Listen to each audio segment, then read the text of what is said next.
Hello everyone, आज हम लोग सेट देखेंगे 29 अगस्त 2021 में जो बिहार एनफोर्समेंट एसआई का एग्ज़ाम हुआ था उसका मेंस एग्ज़ाम का ये प्रैक्टिस सेट है। ठीक है, प्रैक्टिस सेट नहीं, एक्चुअली आया हुआ प्रीवियस सेट है।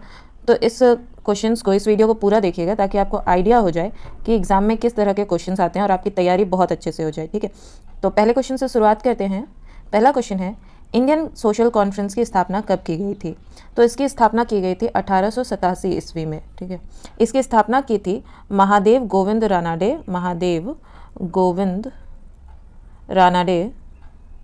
और रघुनाथ राव ने मिलकर। ठीक है, महादेव गोविंद रानाडे और रघुनाथ राव ने मिलकर भारतीय सोशल कॉन्फ्रेंस की स्थापना की थी 1887 ईस्वी में। ऑप्शन ए इसका करेक्ट आंसर होगा। नेक्स्ट क्वेश्चन पे देखते हैं, पौंग बांध कहाँ स्थित है? तो इसका सही आंसर हो जाएगा हिमाचल प्रदेश। पौंग बांध हिमाचल प्रदेश में स्थित है और यह व्यास नदी पर बना हुआ है, व्यास नदी पर। इस बांध को एक अन्य नाम से भी जानते हैं जो कि है महाराणा प्रताप सागर। याद रखिएगा, हो सकता है इस एग्जाम में आपका पौंग बांध ना पूछ ले कि महाराणा प्रताप सागर बांध कहाँ पर है। ठीक है, इसलिए हमें ये सब याद रखना चाहिए। तो इसका सही आंसर हो जाएगा ऑप्शन सी। नेक्स्ट क्वेश्चन देखते हैं, यूनिसेफ का मुख्यालय कहाँ है? तो यूनिसेफ का मुख्यालय न्यूयॉर्क में अवस्थित है। ऑप्शन ए करेक्ट आंसर होगा। फोर्थ नंबर क्वेश्चन है, प्रोटीन का टूटना कहाँ होता है? तो प्रोटीन टूटता है हमारे आमाशय में। ऑप्शन डी इसका करेक्ट आंसर होगा। नेक्स्ट क्वेश्चन है, लोक लेखा समिति में लोकसभा के कितने सदस्य होते हैं? तो लोक लेखा समिति में टोटल 22 सदस्य होते हैं। ठीक है, टोटल 7 राज्यसभा से होते हैं और 15 लोकसभा से होते हैं। तो इस क्वेश्चन का सही आंसर हो जाएगा 15। नेक्स्ट क्वेश्चन देखते हैं, भारतीय संविधान के किस अनुच्छेद के तहत संघ द्वारा राज्यों को अनुदान दिया जाता है? तो यह अनुच्छेद हो जाएगा आपका अनुच्छेद 275। अनुच्छेद 275 इसका सही आंसर हो जाएगा, क्योंकि संघ और राज्य के जो वित्तीय लेन देन होना है उसके बारे में जानकारी दी गई है अनुच्छेद 268 से लेकर 293 के बीच। ठीक है, तो नेक्स्ट क्वेश्चन देखते हैं, किस संविधान संशोधन द्वारा राष्ट्रपति को कैबिनेट की सलाह मानने के लिए बाध्य कर दिया गया? तो यह था 42वां संशोधन के द्वारा। ठीक है, जिसके द्वारा कैबिनेट की सलाह मानने के लिए राष्ट्रपति को बाध्य कर दिया गया और यह 42वां संविधान संशोधन हुआ था 1976 को। नेक्स्ट क्वेश्चन देखते हैं, भारतीय संसद में नेता प्रतिपक्ष बनने के लिए किसी भी दल के पास न्यूनतम कितनी सीटें होनी चाहिए, यानी कम से कम? तो वह 1/10 तो होने चाहिए। अगर आपको विपक्ष कहलाना है तो आपके पास 1/10 सीटें होनी चाहिए। ऑप्शन बी करेक्ट आंसर होगा। 9 नंबर क्वेश्चन है, भू परपटी में सबसे ज़्यादा क्या होता है? तो सबसे ज़्यादा क्या होता है? यह होता है फेल्ड स्पार। ऑप्शन सी इसका करेक्ट आंसर होगा, फेल्ड स्पार। नेक्स्ट क्वेश्चन देखते हैं, 10वां नंबर, सादिकपुर सिनौली भारत के किस राज्य में अवस्थित है? तो यह सादिकपुर सिनौली आपके उत्तर प्रदेश में स्थित है, उत्तर प्रदेश। नेक्स्ट क्वेश्चन है, ईस्ट का उपयोग सर्वाधिक निम्न में से किसके निर्माण में होता है? तो ये इथाइल अल्कोहल के निर्माण में ईस्ट का उपयोग सबसे ज़्यादा होता है। ऑप्शन ए इसका करेक्ट आंसर होगा। नेक्स्ट क्वेश्चन 12 नंबर, जठर रस का पीएच मान क्या होता है? तो हमारे पेट में जो जठर रस निकलता है उसका पीएच मान होता है ऑप्शन बी 2। ठीक है, नेक्स्ट क्वेश्चन हम देखेंगे 13 नंबर, सफ़ेद फॉस्फोरस का आकार क्या होता है? तो सफ़ेद फॉस्फोरस का आकार चतुष्फलकीय होता है। ऑप्शन ए इसका करेक्ट आंसर हो जाएगा, सफ़ेद फॉस्फोरस का आकार चतुष्फलकीय होता है। नेक्स्ट क्वेश्चन, चावल की खेती के लिए उपयुक्त जलवायु निम्न में से कौन सी है? तो सबसे सही जलवायु चावल की खेती के लिए उष्ण कटिबंधीय जलवायु। Option C. नेक्स्ट क्वेश्चन है, बारामूला किस नदी के किनारे पर है? तो यह झेलम नदी के किनारे पर है और ये बारामूला ना आपके कश्मीर में है। तो कश्मीर से जो नदी गुजरती है वो है झेलम। तो याद रखिएगा इस तरह से कि ये झेलम नदी के किनारे पे है बारामूला। नेक्स्ट क्वेश्चन देखते हैं, प्याज का कौन सा भाग भोजन संचित करता है? तो यह सल्क पत्र भोजन संचित करता है। प्याज जो हम खाते हैं उसमें सल्क पत्र ही सारा भोजन संचित करके रखता है। Option A correct answer. 17 number है, लौरिया अरेराज में क्या विख्यात है? तो लौरिया अरेराज एक स्तंभ लेख है जो कि बिहार में है और यह अशोक द्वारा लिखवाया गया स्तंभ लेख है।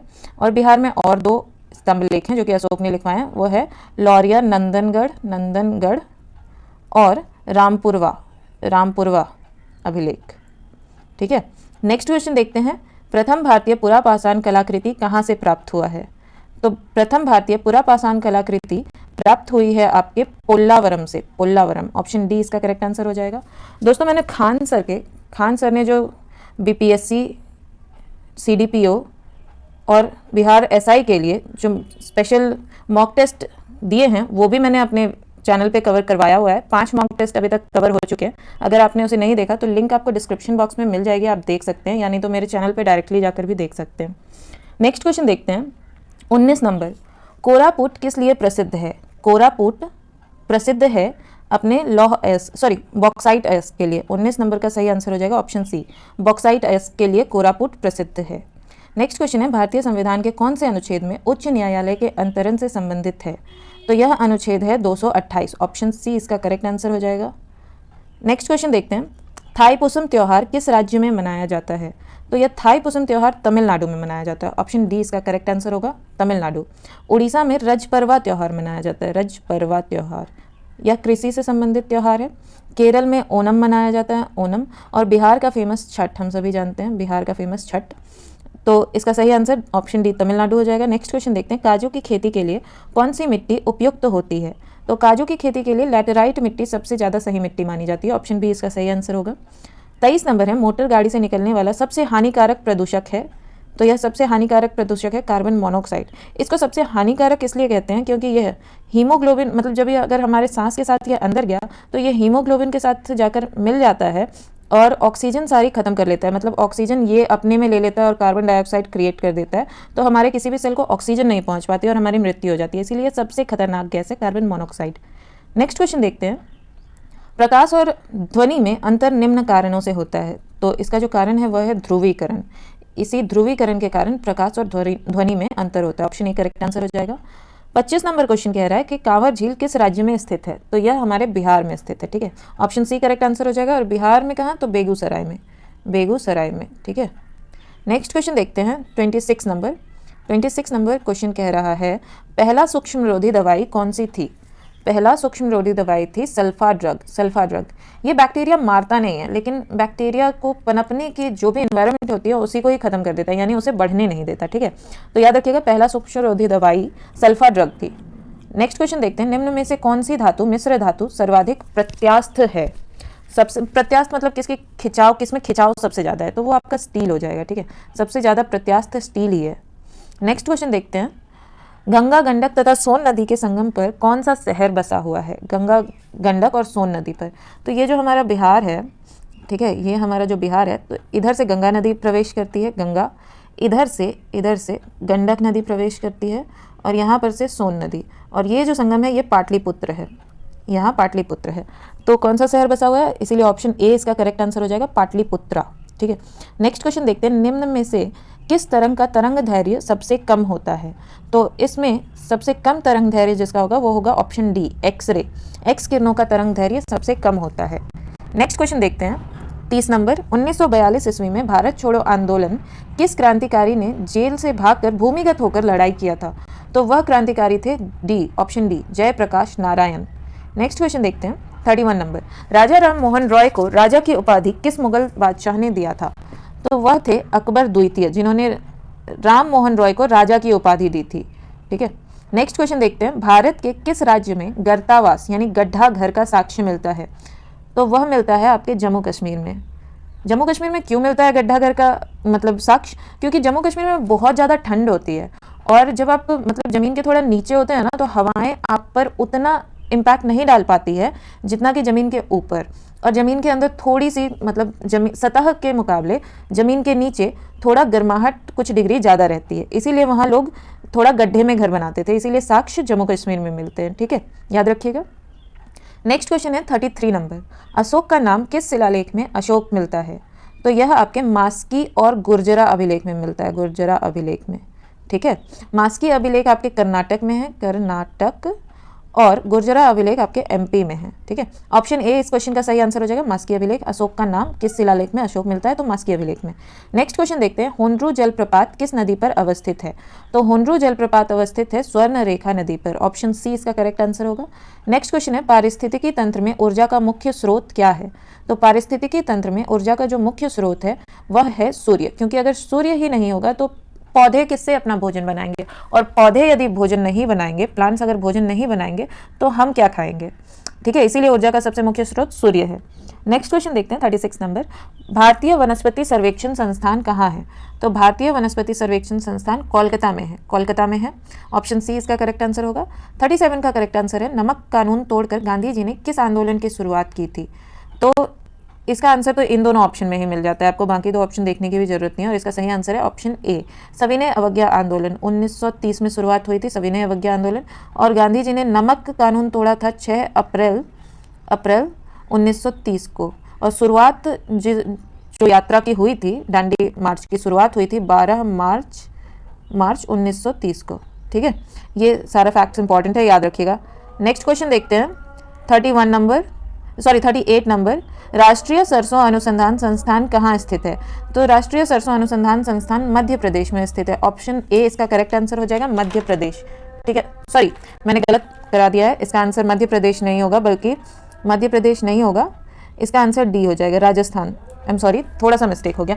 राष्ट्रीय सरसों अनुसंधान संस्थान राजस्थान में स्थित है, राजस्थान। ऑप्शन डी इसका सही आंसर होगा। नेक्स्ट क्वेश्चन देखते हैं, सर्वाधिक चाय का उत्पादन भारत के किस राज्य में होता है? तो सर्वाधिक चाय हम सभी जानते हैं असम से होती है, असम की चाय काफ़ी फेमस भी है, तो ऑप्शन सी इसका करेक्ट आंसर होगा। नेक्स्ट क्वेश्चन है 40 नंबर, कौन सा क्षेत्र उच्च न्यायालय के अंतर्गत नहीं आता है? तो अपीलीय अधिकार तो आता है, आप वहाँ अपील कर सकते हैं उच्च न्यायालय में। निरीक्षण अधिकार भी आता है, आरंभिक अधिकार भी आता है, लेकिन ये परामर्शदात्री अधिकार नहीं आता है। इसीलिए 40 का ऑप्शन बी बिल्कुल करेक्ट होगा, क्योंकि पूछ रहा है कि कौन सा क्षेत्र उच्च न्यायालय के अंतर्गत नहीं आता है। तो परामर्शी अधिकार उच्च न्यायालय के अंतर्गत नहीं आता है। नेक्स्ट क्वेश्चन देखते हैं 41 नंबर, अवशिष्ट शक्तियों का अंतिम निर्णय कौन करता है? तो यह करता है संसद। जितनी भी शक्तियां बची हुई है, मतलब अभी तक जो कि राज्य सूची, केंद्र सूची या संवर्ती सूची में नहीं डिवाइड की गई है, तो उसका निर्धारण संसद करेगा कि वह अब किस सूची में जाएगी। ऑप्शन ए करेक्ट आंसर होगा। 42 नंबर क्वेश्चन है, संविधान में कुल कितने भाषाओं का उल्लेख है? तो संविधान में कुल 22 भाषाओं का उल्लेख है, वो भी 8वीं अनुसूची में। ठीक है, 8वीं अनुसूची में। नेक्स्ट क्वेश्चन, और संविधान जिस समय बना था ना, उस समय केवल 14 भाषाओं का उल्लेख था। अब चलते हैं नेक्स्ट क्वेश्चन पे 43 नंबर, बेकिंग सोडा का रासायनिक सूत्र क्या है? तो बेकिंग सोडा का रासायनिक सूत्र होता है NaHCO3, NaHCO3। ऑप्शन बी इसका सही आंसर है। नेक्स्ट क्वेश्चन देखते हैं, जंग का रासायनिक सूत्र क्या है? तो जंग में क्या होता है? लोहा, लोहा में ही जंग लगती है ना, इसमें कहीं भी Fe नहीं है, इसमें भी Fe नहीं है, इसमें भी Fe नहीं है, Fe है तो सिर्फ इसी में है। ठीक है, तो ऑप्शन ए सही हो जाएगा, Fe2O3H2O। आप इस तरह से भी एग्जामिनेशन में थोड़ा सा स्मार्टनेस दिखा सकते हैं ना, छाटा जा सकता है कुछ कुछ ऑप्शंस को। ठीक है, 45 नंबर क्वेश्चन देखते हैं, स्टेपी क्षेत्र किस फसल के लिए प्रसिद्ध है? तो स्टेपी क्षेत्र आता है यूरोप, ईस्टर्न यूरोप और यूक्रेन तक ये फैला हुआ है, यूक्रेन तक, और ये क्षेत्र गेहूं के लिए प्रसिद्ध है। ठीक है, ऑप्शन बी इसका सही आंसर हो जाएगा। नेक्स्ट क्वेश्चन है, किस कंपनी द्वारा सर्वप्रथम रेलवे की शुरुआत की गई थी? तो यह किया गया था ग्रेट इंडियन पेनिनसुला नामक एक कंपनी थी, उसी के द्वारा ग्रेट इंडियन पेनिनसुला नामक कंपनी ने सर्वप्रथम रेलवे की शुरुआत की थी। नेक्स्ट क्वेश्चन देखते हैं, उत्तर भारत में भक्ति आंदोलन को किसने प्रारंभ किया था? तो साउथ इंडिया से जो नॉर्थ इंडिया में भक्ति आंदोलन गई थी, वो रामानंद के द्वारा गई थी, क्योंकि उन्होंने ही हिंदी में उपदेश देना शुरू किया था। ऑप्शन डी करेक्ट आंसर हो जाएगा। 48 नंबर क्वेश्चन कह रहा है कि तुर्कान-ए-चिहलगानी को समाप्त किसने किया था? तो तुर्कान-ए-चिहलगानी को बनाया किसने था? तो यह बनाया था, ये आप लोग कमेंट करेंगे कि तुर्कान-ए-चिहलगानी को बनाया किसने था। मैं बताती हूँ कि किसने खत्म किया था, वो बलबन ने खत्म किया था। ऑप्शन डी इसका करेक्ट आंसर है। 49 नंबर, फ्रेंड्स इस वीडियो को एक लाइक। क्वेश्चन नंबर 49, सरकार के वित्तीय खर्च पर अंतिम टिप्पणी कौन करता है? तो यह हमारे CAG करते हैं। CAG का फुल फॉर्म होता है controller auditor general of India, controller and auditor general of India. और इनसे रिलेटेड जो आर्टिकल है वो है आर्टिकल 148, याद रखिएगा। नेक्स्ट क्वेश्चन देखते हैं 50 नंबर, पश्चिमी विक्षोभ अपना नमी निम्न में से किस सागर से प्राप्त करता है? तो यह जो नमी प्राप्त करता है वो कैस्पियन सागर से प्राप्त करता है। ठीक है, और भारत के पश्चिमोत्तर, ये वाला जो एरिया है भारत का, इसमें पश्चिमी विक्षोभ से वर्षा होती है। ठीक है, नेक्स्ट क्वेश्चन है 51 नंबर, तत्कार किस नृत्य का एक रूप है? तो यह कथक नृत्य का एक रूप है, तत्कार। ऑप्शन बी इसका सही आंसर होगा। 52 नंबर, निम्न में से कौन सा क्रम बढ़ते हुए सही है? तो बढ़ते हुए में क्या सही होगा? सबसे पहले तो बाइट होता है, फिर KB होता है, फिर MB होता है, फिर GB होता है, और फिर आता है टेराबाइट। तो ऑप्शन ए इसका सही हो जाएगा, क्योंकि सही लिखा हुआ है बाइट, किलोबाइट, मेगाबाइट, गीगाबाइट, फिर टेराबाइट। ठीक है, नेक्स्ट क्वेश्चन देखते हैं 53 नंबर, सौरभ लोढ़ा का संबंध निम्न में से किस संस्थान से है? तो सौरभ लोढ़ा का संबंध है IIT बॉम्बे से। ठीक है, IIT बॉम्बे से, ऑप्शन बी करेक्ट आंसर है। 54 नंबर क्वेश्चन है, IIT मद्रास ने जिस इलेक्ट्रॉनिक टू व्हीलर को बनाया उसका नाम क्या है? तो उसका नाम है पाइमो, ऑप्शन सी करेक्ट आंसर है, पाइमो। नेक्स्ट क्वेश्चन देखते हैं, बिग ट्रंक रूट का संबंध किससे है? तो बिग ट्रंक रूट का संबंध जल परिवहन से है। और यदि ग्रैंड ट्रंक रोड का पूछेगा, ग्रैंड ट्रंक रोड, तो इसका संबंध सड़क परिवहन से हो जाएगा। नेक्स्ट क्वेश्चन देखते हैं, कपिला अभियान का संबंध किससे है? कपिला अभियान का संबंध बौद्धिक संपदा से ही होगा। रिलेट करते हैं, कपिला इस नाम से आपको कुछ याद आ रहा है? कपिल वस्तु, कपिल वस्तु ये किसकी जन्मस्थली थी? मतलब लुम्बिनी एग्जैक्टली, बट कपिला वस्तु भी उन्हीं से रिलेटेड है, वो है गौतम बुद्ध, गौतम बुद्ध, ठीक है। तो बुद्ध से अगर कुछ रिलेटेड है तो वो बौद्धिक संपदा ही होगा ना। कपिला अभियान फिर किस लिए चलाया जाएगा? बौद्धिक संपदा के लिए, ऑप्शन सी करेक्ट आंसर होगा। नेक्स्ट क्वेश्चन देखते हैं 57 नंबर, मनोज दास जिन्हें पद्म सम्मान से सम्मानित किया गया है, इनका संबंध किससे है? तो इनका संबंध है साहित्य एवं शिक्षा से, ऑप्शन सी करेक्ट आंसर होगा। 58 नंबर क्वेश्चन कह रहा है, DRDO ने किस प्रथम एंटी रेडिएशन मिसाइल का निर्माण किया है? प्रथम एंटी रेडिएशन मिसाइल, ठीक है, तो यह है रुद्रम प्रथम, रुद्रम प्रथम, ठीक है। नेक्स्ट क्वेश्चन है, फ्रेंच ओपन 2020 महिला विजेता कौन थी? तो यह थी स्वीतेक थी, ठीक है। फ्रेंच ओपन 2020 महिला विजेता स्वीतेक, ऑप्शन ए इसका करेक्ट आंसर हो जाएगा। नेक्स्ट क्वेश्चन देखते हैं 60 नंबर क्वेश्चन है, ग्लोबल स्मार्ट सिटी इंडेक्स में कौन से शहर को प्रथम स्थान मिला है? तो ये मिला है सिंगापुर को प्रथम स्थान, ऑप्शन बी इसका सही आंसर हो जाएगा, ठीक है। नेक्स्ट क्वेश्चन देखते हैं, ग्लोबल पिकॉक एनवायरमेंटल अवार्ड 2020 किसको मिला है? तो यह मिला है सेल को, SAIL, सेल को मिला है global peacock environmental award 2020। Next question है, एन्फ्यूजर और सिलम का संबंध किस क्षेत्र से है? एन्फ्यूजर और सिलम का संबंध पर्यावरण से, ऑप्शन डी इसका करेक्ट आंसर हो जाएगा। नेक्स्ट क्वेश्चन है 63 नंबर, भारत ने निम्न में से किस ई मार्केट को लॉन्च किया है? तो भारत ने लॉन्च किया है CAIT, जिसका कि फुल फॉर्म होता है confederation of all India traders, ठीक है, ट्रेडर्स के लिए ये है, तो इसीलिए confederation of all India traders, ठीक है। नेक्स्ट क्वेश्चन देखते हैं, making of a general Himalayan echo hard worker पुस्तक के लेखक कौन है? Making of a general Himalayan echo hard worker पुस्तक के लेखक है कौनसम हिमालय सिंह, नाम आपको इसी में मिल जाएगा, हिमालय, ठीक है, याद रखने की जरूरत नहीं है, बस रिलेट कर लीजिए, हिमालय, ऑप्शन ए करेक्ट हो जाएगा, ठीक है। नेक्स्ट क्वेश्चन देखते हैं, गुलजार देहलवी का संबंध किस क्षेत्र से है? तो गुलजार देहलवी का संबंध है, वो शायर थे, नाम ही कुछ शायर जैसा लग रहा है, ऑप्शन ए इसका करेक्ट आंसर हो जाएगा, ठीक है। नेक्स्ट क्वेश्चन देखते हैं 66 नंबर, इसरो का शैक्षणिक सेंटर कहाँ है? तो इसरो का शैक्षणिक सेंटर है कर्नाटक में, ऑप्शन सी इसका करेक्ट आंसर हो जाएगा। संविधान की निम्नलिखित में से कौन सी विशेषता संघात्मक नहीं है? संविधान की कौन सी विशेषता संघात्मक नहीं है? तो यह एकीकृत न्यायालय, क्योंकि संविधान में कुछ संघात्मक है ना, तो वो केंद्र और राज्य दोनों में समान तौर पे वितरित होनी चाहिए, लेकिन न्यायालय जो है वो एकीकृत प्रणाली पे बनाए गए हैं, ठीक है, इसीलिए ये संघात्मक ये वाली विशेषता नहीं है सिर्फ। नेक्स्ट क्वेश्चन देखते हैं 68 नंबर, निम्न में से कौन नदी का निक्षेप है? तो नदी का निक्षेप है, 68 नंबर का सही आंसर हो जाएगा जलोढ़ पंख, ऑप्शन ए, यह नदी का निक्षेप है। नेक्स्ट क्वेश्चन है 69 नंबर, विषुवत रेखा से ध्रुव की ओर जाने में जी का मान, तो यह बढ़ जाता है, ठीक है, बढ़ता है। और ऐसा क्यों होता है?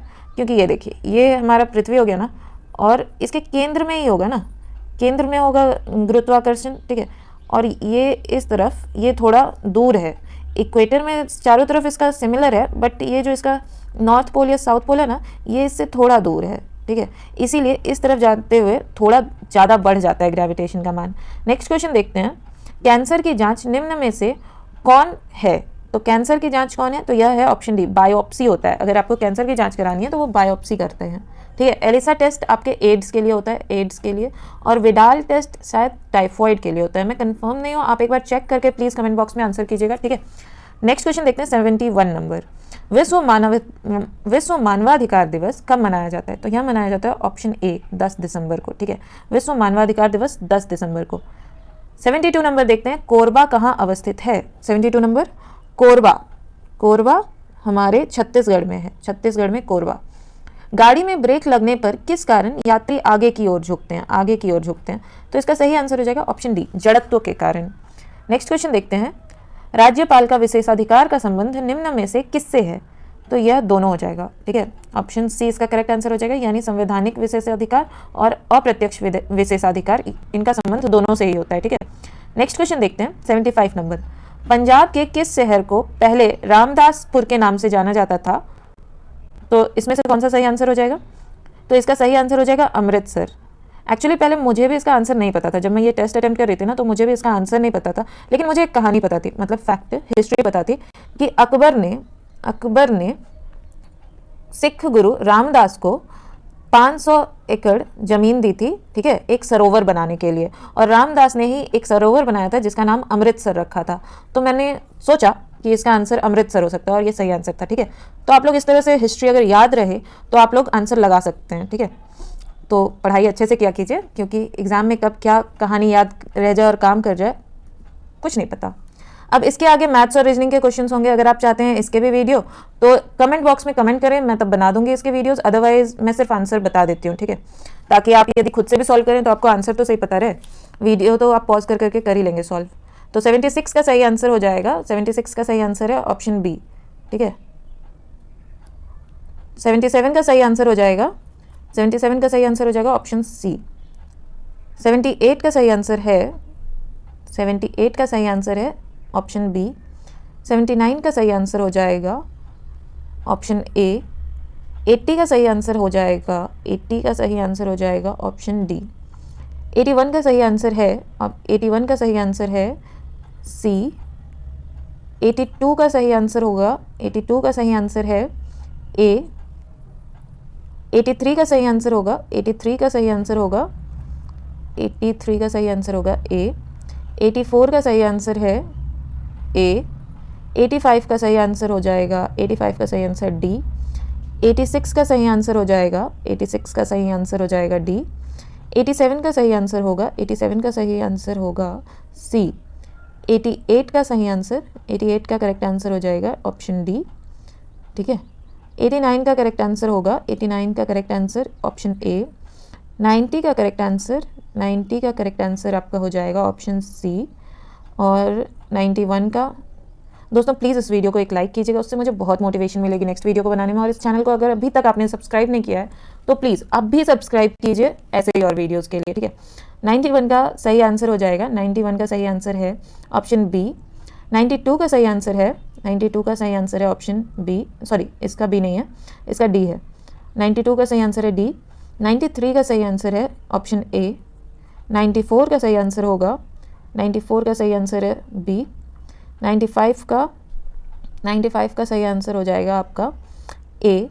96 का सही आंसर है ऑप्शन बी। 97 का सही आंसर हो जाएगा, सॉरी मैंने आगे लिया ही नहीं है PDF, तो सिर्फ 3 क्वेश्चंस बच रहे हैं और ज़्यादा कुछ नहीं। तो इस वीडियो को आप एक लाइक करें, इस चैनल को सब्सक्राइब करें। मैं मिलती हूँ नेक्स्ट वीडियो में, तब तक के लिए पढ़ते रहें। Thank you.